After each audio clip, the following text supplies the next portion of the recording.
currency, the French CFA. That currency is backed by the French government. So they set the exchange rate, they gave them the bank reserve, they know. So it's far in a different category than almost all of the other countries. So when one country has inflation, the other country will, because they use the same currency, they have common markets. The common external tariff is working with them. They have common currency. They have one central bank, UCCIO. So they have a lot in common. Then you look at the other countries. You see Nigeria. Nigeria, the powerhouse of the region. They have the Naira. The Naira is strongly supported by the oil. They have oil and gas, so the Naira is strongly supported by the oil. You have Ghana and the cities. You talk about gold, you talk about cocoa, you talk about coffee. So Ghana has their own situation. Guinea Conakry, they have the Guinea franc. So they're not using the French CFA, they're using the Guinea franc. Then Cape Verde, they're using their own currency. Then of course Liberia, Sierra Leone, and Gambia. Gambia uses the Dalasi, Sierra Leone the Leon, Liberia the Liberian dollars. Of course, pairing with the US dollars in most cases. So you have the conversion criteria in those countries that differ from one country, one zone to the other. So the economic crisis that you will face in Liberia may not necessarily be the same problem that you will face in Ghana.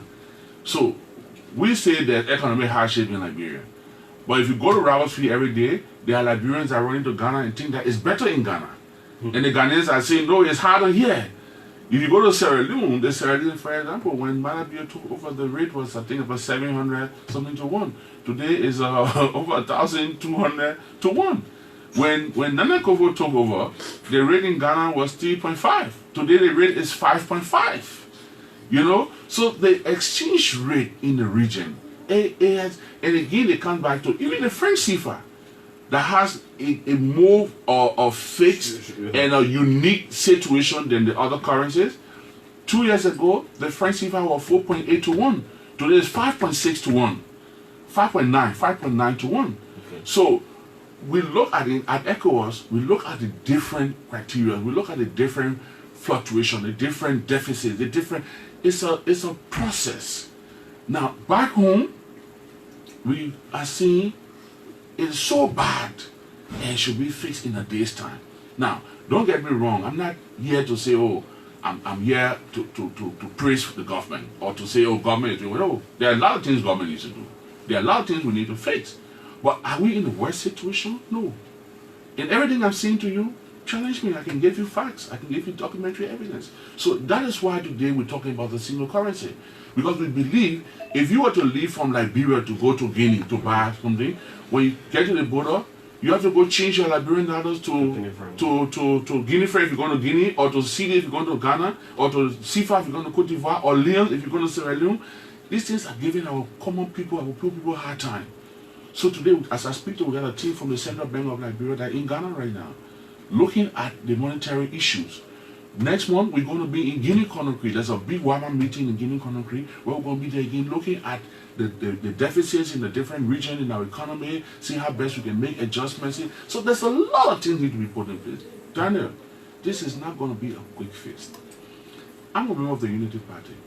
In the last year of the regime, we all can admit that you saw the decline in the economy. Sure. So it's a rollover of that effect. It's not it didn't start happening January 2018. And I challenge anyone to prove me wrong. Even when Madam Salim spoke in her last years, she talked about the decline in the economy, from the price of iron ore that went down, the price of rubber, the Ebola crisis, and you can name it. So there were issues, there were compelling economic issues that affected us, that had a rollover. Now, in economy, I'm not a student of economics, I'm a politician, and my degree is in public administration, public policy. But in the economy, you won't get up tomorrow morning and hear when the rate changed from 125 to I think it's 200 today. It didn't happen in 1 month. It didn't happen in 1 day. It happens over time. Every time there's a percentage point. So that rollover has affected us. You got to reach to that point, that boiling point.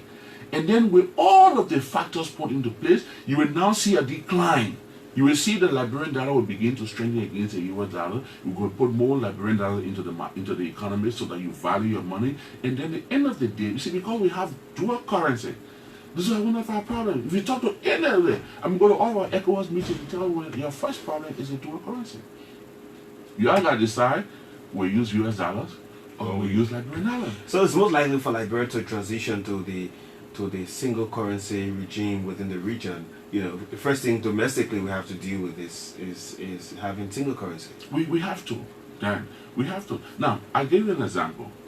If the exchange rate in Liberia is one US dollar to 200 Liberian dollars, for example, and the US rate in Cote d'Ivoire and all other francophone or UOMOA countries is 1 to 1.58, to 5.8.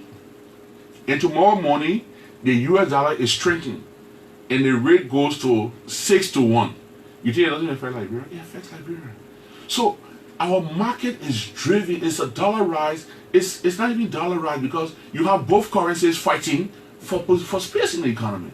Now, if I want to buy pepper color, I want to take taxi, I want to buy a bottle of Coke, I want to buy a drink, go to a restaurant, you can spend Liberian dollar. But they may have to send for rice or send for fuel or petroleum product in the country. You can't go to the bank and send Liberian, you have to send the US dollars. We need to generate the US dollars. So we do have economic problem, and that's why I've suggested, as I say to you, let's put together an economic review management team. Let's look at the economy. I'm not saying it's bread and butter. I'm not saying it's good or bad. No. But we need to fix it. But we as Liberians must tighten our belt. It cannot be a quick fix. That's why you're talking about salary harmonization. You're talking about the difficulties we face in the region and in our country. I just want to say to you, Dan, today, and challenge you any day, it's not unique to Liberia. It's everywhere. Are we willing to prepare? Yes. The fact that we signed into the IMF program, we're prepared to get the discipline. We're talking about the single currency. We're talking about the WAMA meetings going on that we're participating in. I think our willingness to read before I show you one ice question, but just for example, one of the best economists that ECOWAS had, I was covering Sierra Leone, Gambia, Cape Verde on the whole single currency issue. I was in Sierra Leone, my last visit to Sierra Leone, I went to see President Bill. I met this guy. He's called Dr. Dukle. Young, very sharp. He one of ECOWAS brains. I came out of Liberia, guess what? He's now the deputy governor of the Central Bank of Liberia. That's one of the best in the region. Today, he's the deputy governor of the Central Bank of Liberia. So, you see, those are indicators that the government is willing to transform things. The government is prepared. I think we should give it a try. Give it time. Give it some time. There is no way you can have quick fix in the economy. It's not possible. And so I would like to ask on this note, the single currency, in any way, are talking about the region address and some of the challenges and how we just explain to the public. Yeah. The single currency is not going to be a great thing. That's why the head of state, in the last summit of the head of state, the territorial head of state, they decided that in 2020, they will commence. And other countries will join them. Because if you have a deficit, for example, or inflation, or your currency is not as strong and it's going to be a dead weight, they will give you a chance to handle those issues. And you can take your time to join the single currency. And it's a big single market. Okay. We're talking about now regional transportation. Getting an ECOWAS airline, for example, where you can travel in the region. We're talking about the brown cards. We're now talking about, and that's something we're going to push here. The national ID card we're using, we need to have the brown card because you can now travel. Somebody can leave from Senegal, Ghana, those are the countries that have done it, Senegal, Ghana, Mali, Benin. You can come to Liberia now with just your ID card, you don't need a passport. So people are traveling in the region now just on the card, the ID card, ECOWAS ID card, without passport. We're talking about harmonizing the tariff. That if you took your Lone Star or Orange phone to Ghana, you should be able to call as though you call somebody in Liberia. You should not be roaming. You don't have to go and get a new SIM card. So there are a lot of programs that are coming up in the region that gear towards growth. You know, so the single currency will be like the icing on the cake. Is it going to be easy? No. Never. Inflation, deficits, depreciation of your currency, those are things that we need. Nigeria, a few years ago, they devaluated the currency. They thought it was overrated, and you know, the exchange rate wasn't realistic. It didn't conform to current reality, they devaluated their currency. Do we have to do semi-Liberia? Let's look at it. I'm not an economist. Let them look at it. Do we need a $500 banknote? Let's look at it. Do we need to bring the coins back so that somebody can get 25 cents, 50 cents, $1? Can you look at the monetary, the economic impact? How much it will cost to print the silver coin? Well, let's look at it. I believe, Dan, one thing we need to look at in Liberia is to reformulate our policy. Most time we hit the ground running. We want to achieve this, we want this to happen. So we look at the excesses from past regime and we take on those excesses and say we'll fix it, we'll correct the excesses as we face and move along the way. And sometimes those excesses bring you back. They hold you down. So we need to revamp, we need to redefine our policy to know where our priorities are and how we can fix our economy. This is everybody's business. In talking about the region, we just about few days to the Independence Day celebration, and we understand that 5 heads of states have confirmed to be a part of the celebration in Liberia. I'd like to know in terms of preparations from that end, how far are we? Any latest information, sir? Well, as you know, I'm a member of the legislature, not the executive, but those head of states are from the ECOWAS region. Okay. And ECOWAS is involved because if President Weah, for example, leaves from Liberia to go to Sierra Leone or to any ECOWAS country, in as much as he has his own sovereign rights and their country has, is coordinated also by ECOWAS because it's part of our Treaty on Good Governance and Democracy. So the fact that 5 ECOWAS head of states coming, I'm into the political area too, political work in the ECOWAS Parliament. I'm chair of the Foreign Relations Committee in the House of Representatives. So I'm aware, and I can tell you I'm closely working with the team, both in Liberia and internationally, on the basis of those head of states. I can confirm today, yes, there will be 5 head of states. Of the 5, the 2 leaders of West Africa will be here. That's President Buhari and President Ouattara. That's how, in ECOWAS, that's how they are perceived. Okay. So even when you go to meetings, President Weah will tell you, even Nana Akufo, as he's an elderly man and whatnot, when he sits in a meeting and President Buhari comes, he leaves his seat and he goes to greet Buhari and he greets Ouattara and he goes back to his seat. So amongst themselves, they're first amongst equals, don't get me wrong. Of course, but they look at that, I mean, they are equal, they are all equal, but they are first amongst equals. So they look at that respect, For example, when President Weah and Mother Bill sit, most times Mother Bill will come to him, they say, well, you're my German brother, but you took power before me, so I have to give you respect. And they laugh, they're very friendly. The good thing about our region today, there's rapprochement. The cordiality. I was in Sierra Leone when I made that trip. Just before I want to see President Bill, I was talking to President Williamson and he said, hey, when you get to, I said, I went to Sierra Leone, I got a quick meeting with President Bill. He said, when you get there, come and ask him something.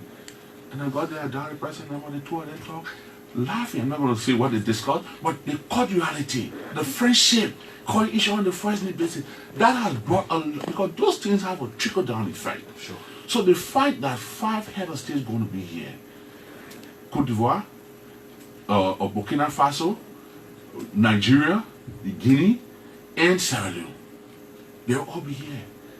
It's a big thing for Liberia. I know, I'm from the opposition, I won't say send the government to one head of state being here. You get 5 coming at one blow. So I think it's good for the country, it's big for Liberia, and we just need to say, look, this is something for the country, let's take on it, let's hold on to it, and let's move forward. Because when you have these kind of things happening, you see it as, they're not just coming to eat and drink, they're also coming to look at your situation. I know of meetings where President Buhari has asked about things that the Nigerian government, Nigeria, amongst other countries, is one of those countries that takes credit for the peace we enjoy today. Sure. So President Buhari, take it from me, he don't move easily. Sure. He doesn't just get in a plane, no. When he travels, that's serious business. I mean, as I speak to you, his advanced team has begun to arrive in the country. It's a big visit. It's one visit that I would say to every one of us, whether we're in the opposition, whether we're in the Muslim community, the Christian community, the civil rights, wherever it is, government, let's get together and receive our guests. Look, Dan, This region, people protest in this region every day. But I can tell you today, I've never been to any West African country where you hear a head of state coming to visit. Then the citizens say, oh, coming to protest, why the head of state? It's a national embarrassment. It could also be perceived as a national security threat. This brings me to ask, you remember the opposition, and since in fact we're talking about the 26th, some COP members have said that they will protest on the 24th of July. There's nothing to celebrate about this July 26th, in the midst of economic hardship. What do you say to that? How do you respond to that as also a member of the opposition? Dan, let me say this clearly. Let me say this. It's the right of citizens to freely examine. This is a democracy. Notwithstanding, I want to appeal, and I want the record to reflect. I want to appeal to my brothers and sisters. You want to demonstrate? Let's watch our dirty clothes inside. Nigeria sent men and women in this country that died for us. Cote d'Ivoire, our neighbors, they've had people in this country. There were Liberians here arrested for trying to have problems in Cote d'Ivoire. We are together. For so long, the Mano River Basin was in this area.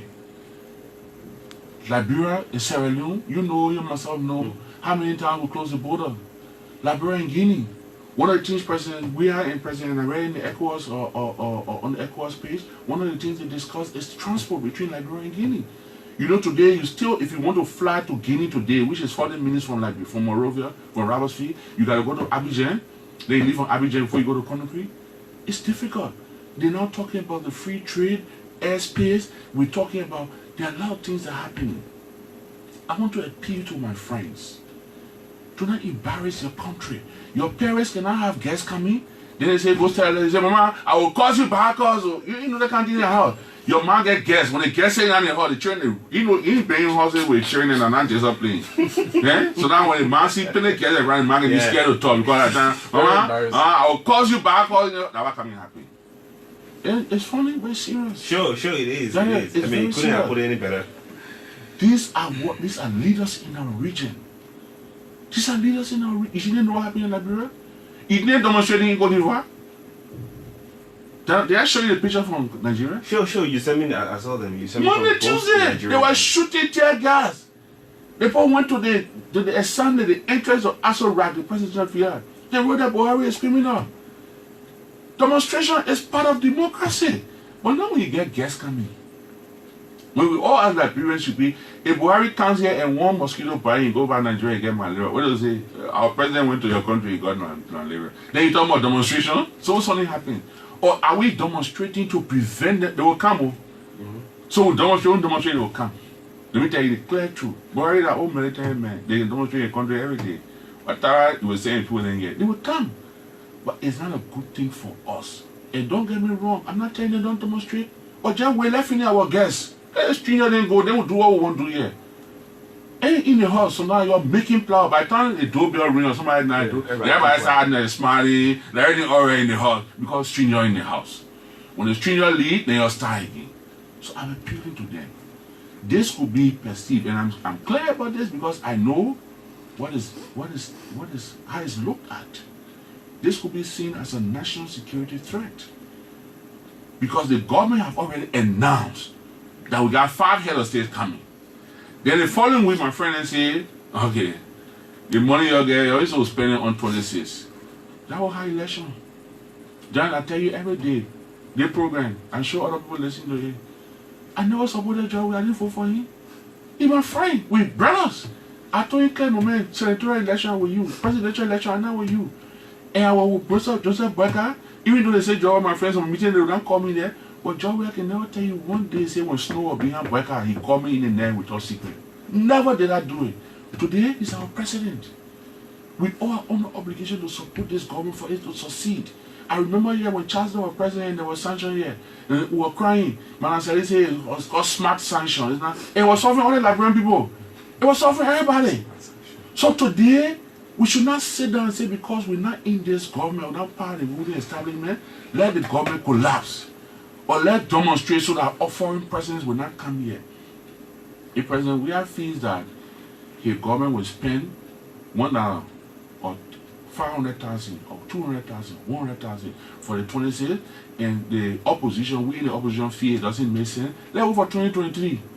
2023 will go to the ballot box and say that 500,000 you spend for 26, it didn't make sense, so we'll not vote for you. But we can't be the opposition and tell the government, no, they other money here, spending on this one, spending on that. Who takes responsibility? They take responsibility for the action. So I disagree. And I publicly for the record, want to call on my friends from the COP to disengage. The timing is not right. It's geared towards national embarrassment. Okay. It's geared towards national embarrassment. You cannot have 5 presidents. And the citizens are here. The citizens, I'm working closely with the organization of this July 26th. Closely. Both as chairman of foreign affairs in the House of Representatives and as member of the ECOWAS Parliament. Other ECOWAS parliamentarians will be here. There are senators from Nigeria coming here for that program. The majority leader from Sierra Leone, he's coming. There are parliamentarians from Burkina Faso that will be here for July 26th. It's a big event. It's an event for the country. It's not Joe, we have birthday. Joe, Dana, it's Joe, we have birthday. And you say the president having a birthday, bringing 5 presidents in here, he's taking money from central bank to celebrate the president, he want to demonstrate. I say, I think it makes sense. This is Liberia's birthday. This is our independence. While we're in the opposition, in the ruling party, this is our independence. You can't come, you can't invite guests, then you say, no, come and demonstrate. We won't embarrass the government. You're not embarrassing the government, you're embarrassing yourself. It will be that child in the house that your man says your man will call back. Are you the child? Even though your parent will be seen as not disciplining you, but you'll say that person have a rude child. So I will not pray to my friends. Go demonstrate July 27, July 28, July whatever. You're in the government, you're going to have a demonstration. But July 24th, 2 days to the Independence Day, we're going to have 5 presidents coming here. The security team going to be here. Presidents that come here, they already getting security clearance to bring the military highway to protect the presidents. They also come and demonstrate. It doesn't make sense. One thing I'd like to ask you about before we take calls is this issue of you also a member of the opposition, and I'd like to highlight that very clearly. We have elections coming up. In the midst of that, the situation with the Honorable Yeke Koluba and his wife at the airport, you know, could not get through with all of the children she was traveling with. As a member of the parliament, a member of the legislature, a member of the opposition, and as a friend to the president, like you said, how do you see this? How do you respond to this in terms of how the immigration officers responded to his wife and all that? Because he's your colleague at the capital. They have conflicting accounts. Okay. And I think it happened on Saturday. Yes, on Saturday. I was in Abuja. I returned to the country on Sunday evening. I was in Abuja. I was one of the persons that Honorable Yeke Koluba called. Okay. When we started this whole thing with Yeke, I was leaving the country once and I gave him my number in Nigeria. If you need me anytime, this is my number. So he called me at the ECOWAS part. In ECOWAS, the only day off we have is Sunday. Okay. So even Saturday is working day. So I was in a meeting. When I look at my phone, I saw several missed calls from Yeke. I immediately walked out of the meeting and I called him. He said, Honorable Snowe, I've been calling you all day. I'm having an issue. I was stopped. My wife and my kids were stopped from traveling. They went through immigration, getting in the bus, and they stopped them. I said, are you serious? He said, yes, okay, I'll get back to you. I called the ECOWAS ambassador, Ambassador Adjusumo. Ambassador, I just got a call from Yeke. He said, yes, Yeke has spoken to me too. And he explained. I called the Minister of State. I didn't get him. I called the Acting Minister of Justice. I did not get him. Then I tried calling Yeke, but I didn't get Yeke. I went back to the ECOWAS ambassador. He said, I've been trying to call the Minister of State. As you know, the president is in Guinea. I'm not getting the minister. But he just confirmed to me that he's on his way to a program, I think at the U.S. Embassy, USAID, UNICEF, some program, I think USAID had a program there, and they were going to meet there. After the program, the ECOWAS ambassador returned my call. By that time, we have already informed the ECOWAS authorities that this was happening, but we didn't have a clear account. He returned my call and said, look, I've spoken to the government authorities. They've informed us that there were no issues with Honorable Yeke's wife and their children bearing the diplomatic passport, bearing their names. The issue, there were, I think, additional 3 children from a different parenthood that were going with his wife, and there's a law which I'm aware of on this child trafficking. I have a son that's in America, his mom is in Liberia, to tell you. When my son going to America, most times I go and face people and all of that. But they say in that case, there were no issues, and that's why I say they're conflicting accounts. There are no issue with Honorable Yeke Koluba's wife going with his biological children bearing the passport and the name. The issue was the other children that I think they even said they had laissez-passer. One account said laissez-passer, one account said ordinary passport. That's why I said they are conflicting accounts. Now, if all of those children were Honorable Yeke Koluba's children bearing his name, and he accompanying his wife, even though, let me just make it clear too, you go have your children, and your wife could be traveling with your children, and you're not at the airport or you don't know about it, it will stop you. Your wife will make flower. The children are minor. We are going through divorce or you're going through crisis, and don't want to carry your children out of the country. You don't know about it. They will stop them. So, traveling issues sometimes get complicated.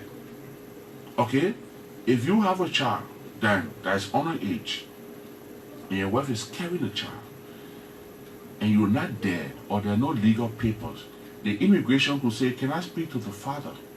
Can I verify? In this case, I'm told it's not about Yeke's biological children, but he was also at the airport. It was about those other children that were not his biological children that were going with different surnames. So based on it, now the politics of it, the legal part of it, we have to look at it. And these things we need to be careful. If the government stopped Yeke and his wife and the biological children from going on vacation, I think the only way she should have done it was to either call the representative, your wife is here at the airport, she's traveling with your children, and you're aware of it, or then the papers to show that you're aware. If the children go and call back, go tomorrow and say, my wife left with her, my children with all my permission, and they go. It's a different political issue. So it's still conflicting, but let's look at it. For me, then, sometimes let's just see a glass half full and not all the time half empty. So it's conflicting. I will speak to Yeke. I intend to see him today. I was in Nigeria, he called me, and I feel his pain. I understand what he's going through. I've listened to the Ministry of Information, the Ministry of Justice, South Africa. We make calls. We spoke to the Minister of Information. We spoke to the Acting Minister of Justice on this matter. I spoke to Honorable Yeke Koluba. I spoke to the ECOWAS ambassador. So I was all the way in Abuja, but I made a lot of calls. Then I read the accounts on Front Page Africa. Then, of course, I listened to our good friend Henry Costa account. So there have been multiple accounts of what has happened. And in every story, there are three sides. The truth, the lie, and how do you know it? The truth. That two sides. I think it's true. Yeah. You know, some they can say I'm missing my thoughts now on the two, but there are three. I think there are three sides of every story. All right, your side, my side, and the truth. Good, thank you. Yeah. Your side, my side, and the truth. So I've listened to their sides. Let me finally listen to the truth. Then we can form make my a opinion. determination. Yes. Okay, so for those of you who have questions for our guests, it's time for you to put forth your questions and concerns now to Honorable Snowe, and he can respond to them. Elections delayed. So far, that's where we are. You are an opposition member. How do you see that?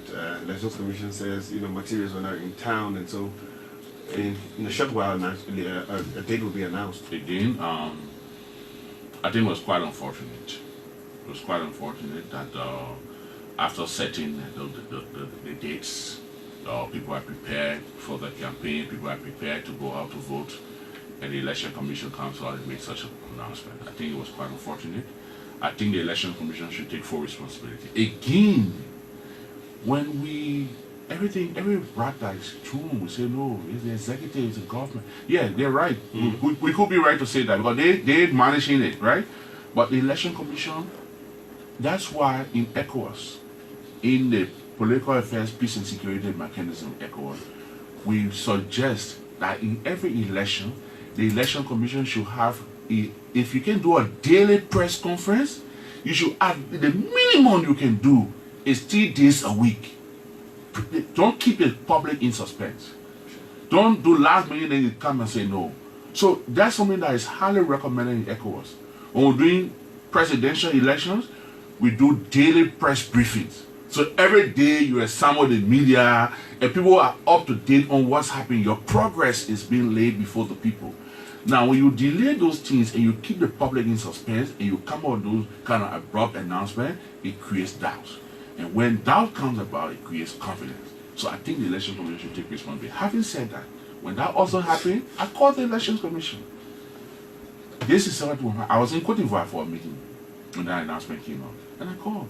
They say, well, the fault is not, according to the Election Commission, they quote me, I spoke directly, I called the chairman of NEC, I didn't get it. I called the executive director. And he said to me, we had some issues with our shippers, our teams coming out of China. We were delayed, and we had a problem with it, but we expect it to be here, and we're going to announce the date. We're still looking between, we have a window up to the 29th, and we're looking to work within the windows. That's what he said to me. I came to Liberia for a day or two before going back out of the country, and I met with them as well. And they showed me that they are working on it, and they will work within the framework. Fortunately, when I was coming, that trip when I came for a day or two, I think I even texted you a text message that I was in town. When I got to the country, that Air Cote d'Ivoire flight, as soon as I touched down, I saw a car at the airport. By the plane, I said, well, who will bring up, who pick up here? Who didn't bring money again for him? Before they said I Snowe for the money in the plane. I was joking with the security. Then he joked, he said to me, he said, no, Honorable, we brought some election material so the next people are here to receive a right away because they want to come. I said, oh, that's good. So I called them. I said, well, you say your things were in China, but the flight came on today, it brought something. He said, yes, we brought some in the country, but we still have a delay. Fortunately, gift for me. As I was coming from Ghana on Sunday on Kenya Airways, the executive director of NEC and I were on the flight. And he told me that they are far, they've made a lot of progress, and they are looking at working with it. I think today or in the next day or two, they should be coming up with a press conference, and they will announce that day. I also want to extend thanks to the opposition and the ruling party and independent candidates that have accepted the fact that the elections are postponed. I think Delon launched his campaign on Saturday, how it went peaceful. It was very peaceful. Others are launching theirs, other debates have been going on. And this is some of the reasons why I'm saying to you, Dan, let's come back to a little politics before you shut me down. We have to be a little clear. In the region, when people are demonstrating, you have a clear identity. Now, we in the opposition, we have collaborating political parties. Then the stakeholders in the collaborating political parties happens to be the stakeholders in the Council of Patriots. So one day let's be a little clear. Let's hit this thing and be clear about what we want to do. And now, one minute, I pour your foot down. Yeah. So, for example, my friend and brother who I support for the Senate, he's a member of the collaborating political parties. He's also an executive of the Council of Patriots. So if the country is so bad and nothing is happening, then we say, okay, because it's so bad, we're so fair, we're not even take part in the election, we'll boycott the election. But we're going over the campaign process. We're campaigning, we're having debates, we're getting ready to go to the polls, but we say equally so, we let the other one happen, we'll demonstrate. Y'all get guests coming, we'll embarrass the government. Let's call a spade a spade. I think the July 24th planned protest is wrong, it's misguided, it should be discouraged because it constitutes national security threat. One quick question. Some partisans of even the Unity Party and other opposition candidates have raised the issue that if we say we're collaborating as collaborating opposition political parties to keep the government's feet to the fire, we didn't see the likes of Cummings, Ambassador Boakai, Mr. Councillor Bromsky at this launch to show kind of support and referencing the fact that President Weah was at the launch of his candidates for the senatorial and representative seats. I mean, does that in any way affect their campaigns? Well, I don't know. I don't know how they campaign. I'm not a part of the campaign team. Okay. Like I said to you the last time I read, and I say to you today again, I'm a member of the opposition. Delon is my friend. Delon was my chief of staff. I want him to win. I'm supporting him, but I'm not in the campaign or managerial arrangement or the campaign process or whatever it is. So however it was structured that those political leaders were not there. I saw a post the last time from my friend Musa Belete that I enjoyed reading, and I think people should call a spade a spade. If Delon is a candidate, it's a major election. President Weah went there, he put his candidate hand up, campaigned for them, he's going out, his pictures on the billboard of his candidate. I think the opposition should be fair too. But I saw something on Facebook yesterday, I don't know, what is it, Joseph Becker, my wife died or something like so, I don't know. One version say his wife mother died, But I think they said it was a Eurasian man. So I don't know who really died though. But I think there's something like that they said. Okay, let's squeeze in a few calls. But you know that he wasn't there and Cummings wasn't there. I think all kinds of Bronson is not well. He's undergoing treatment. So I don't know. I can't condemn him for not being there. But maybe it would have been a very good idea were they to attend, like President Weah would do for his Kennedy. Okay, so because of time, we'll take just a few calls because we have to exhaust lots of issues. Good morning. Good morning, my dear brother. Good morning. Good morning to the ambassador and top sergeant representative to the airport. On the representative, Honorable Edwin Snowe Jr. Let us be deep in this one. Daniel, let me say thanks to, the representative and the rule. Daniel, if you think back in the 80s, coming to the 90s to 2000, the humanitarian president after Weah, dug his reservoir, and today he's swimming in his reservoir. Liberians voted him on the majority basis, and this is what Snowe is doing. So let me say thanks to him that he's speaking as a nationalist, because the fact of the matter is that being an opposition is not necessarily being that it will disrupt your country. You're talking about 5 kind of states visiting your country during the independent day of your country. Then people are saying they want to demonstrate. It's just big classes or nationalistic. Okay, thank you, Gible. Thank you, Gible. Let's move on to the next caller. Sorry. Good morning. Good morning. Go ahead. I follow Honorable Snowe religiously, and he spoke like a two-faced and nationalistic Liberian. He's now a student of economics, public policy. But he ran through the entire exchange rate around our region, and he showed a clear picture as regards to some of the challenges this country around our region ran through. Because at the end of the day, they have to settle in terms of making sure that the economy moves faster.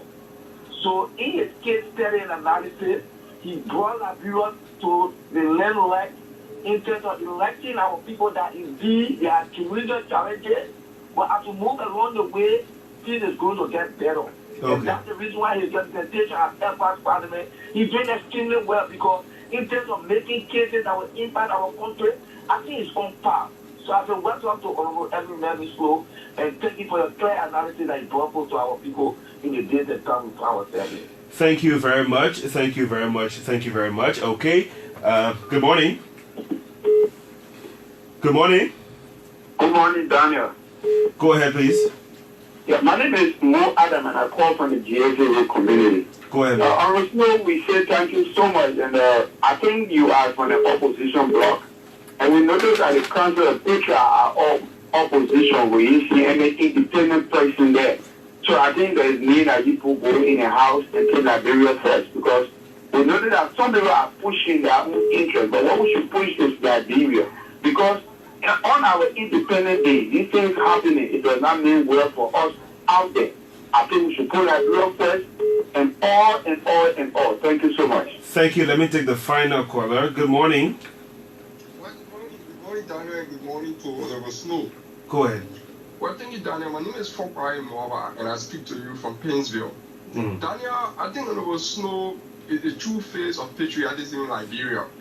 And the fact that he is from the opposition and he speaks the way he speaks, he put the country interest first. Honorable Snowe, when he's talking, he's like a father for the country. You see, all of the events that take place, he said he always called to take part from the both sides. And this is what patriotism is.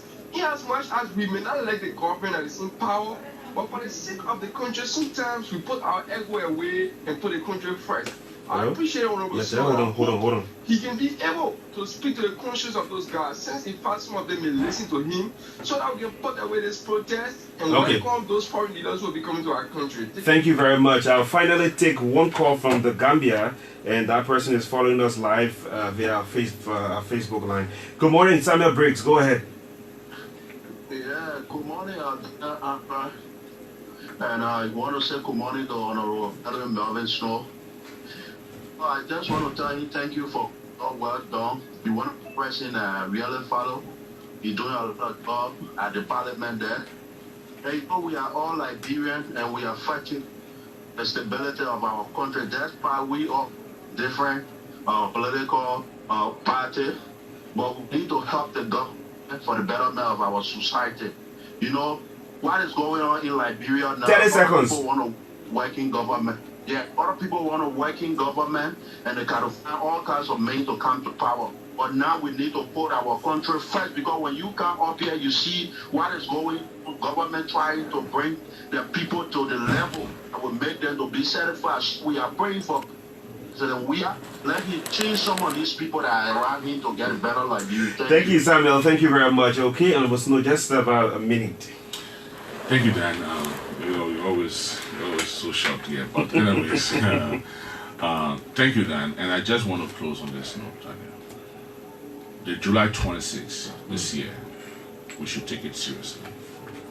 We have foreign presidents that will come to this country.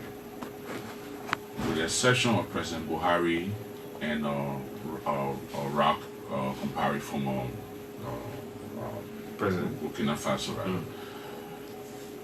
3 of the presidents that are coming are presidents from the Mana River Basin. It says a lot. When something happened here today, they are one of 3 countries you will run to: Sierra Leone, Guinea, or Cote d'Ivoire. Those presidents, even if it was just the 3 of them coming, forget about Buhari and Rock. Just the 3 of them, our neighbors. Daniel, you don't have peace if you don't have peace with your neighbor. If you are at war with your neighbors, you don't. Sure. I was in the chancellor government. You saw president from Guinea or Sierra Leone coming here. We were fighting every day. I still remember a flight. I always tell this story. Lone Star, let me close on this note. Lone Star had a game. And my technical director then, George Weah, and I were going to Europe to get all of our players, Salisa, Kelvin, all of them, to go to Cote d'Ivoire to a place called Benjavi, to camp and then go for our game. And SM Brussels used to come from Brussels to Guinea, then Monrovia, then back to Brussels. But for some reason, the passenger configuration did not allow them, so they came directly from Brussels to Monrovia, then they went to Guinea. When we landed in Guinea, the military surrounded the plane. They said, why our plane came to Liberia before Guinea? They said, they opened the plane door, they will open fire. I swear to God, it's true, I tell you. It wasn't easy. There was an old lady on that flight, Daniel, that her kids were bringing her from Belgium to take her to Guinea to allow her to die in peace at home. She was sick. They were taking her to, they said, we prepare our grandmother to die. They said they could not open that plane door. The only thing the Guinean authorities allowed for that plane, 2 things that happened: to take fuel and to get water for the plane. They didn't open the plane door. The Guineans on that plane started banging the seat, hitting the doors, want to fight. I still remember George Weah getting on. One of the Guineans were there, held the guy down, strapped into his seat. It was a real fight on the plane for the pilot to take off. As soon as we landed in Brussels, they had to arrest those guys that were threatening the aircraft. It was the most miserable flight I've ever had in my life. As President, we had the story any day he'll tell you about it. That was between Liberia and Guinea. Today, the president of Guinea, the last time the Southern country when the inauguration, he was the president, the chair of the AU. He came, he didn't have seat, he got there, he left. He's coming to the inauguration. Not only that he's coming, you know what the Guinean government did? Ensure the Ministry of Information that the party will handle it. President Weah went there. You know the first question I told you when I asked him, how all your brothers are coming, your senior brothers are coming, who you have prepared for them? He said, well, we're trying to get some used cars or rental car there. But they said, no. You can't have Buhari and Ouattara then coming, you talk about rental car. I will give you any logistic you need. No. I'll give you over 20 That speaks vehicles. to the relationship. Thank you. I'll give you over 20 vehicles. Man, Bill say, who you know me, I ain't one fly. I'm taking convoy, I'm riding. They don't say one demonstrate.